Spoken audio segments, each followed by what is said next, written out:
Today, our state is burning for women issue. Crime is increasing day by day. We are shocked and surprised by statement by Honorable Chief Minister yesterday, where he stated specifically what has happened. कौन हेची कि आमे house committee गठन करिवु आमे कहिबा को चाहूछु माननीय मुख्यमंत्री we want to tell you please see the newspaper, please go to the ground level.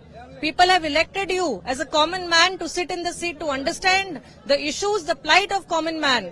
But your high-handedness, your arrogance is on the peak, and these women will give you the right lesson, because in Subhadra Yojana you have already not given due justice to women by denying their rights of 50,000 rupees, have only given 27 rupees per day, and now you have suspended the MLAs who have come forward to speak about the women, against the atrocities of women. You think you can silence our voice, but you can't silence the voice of the people, of the women who are on the street, who have come from every block, every panchayat, every district of Odisha to Gherau the Vidhan Sabha today, to give you a lesson today that when people have voted you, when people have brought you there, it is your responsibility to understand the atrocities, to take care of women, to ensure women's safety, and women are given the respect and empowerment.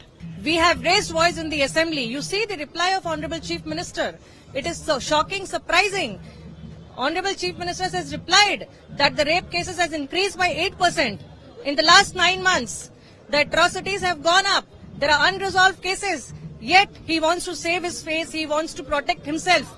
That is why he suspended MLAs. He did not agree to form a house committee. His arrogance is at the peak, and the public here is here to give him a befitting reply. Public will fight for it, and we will ensure that we are fighting for the women, for the voices which are unheard, and the government will be bound to take action.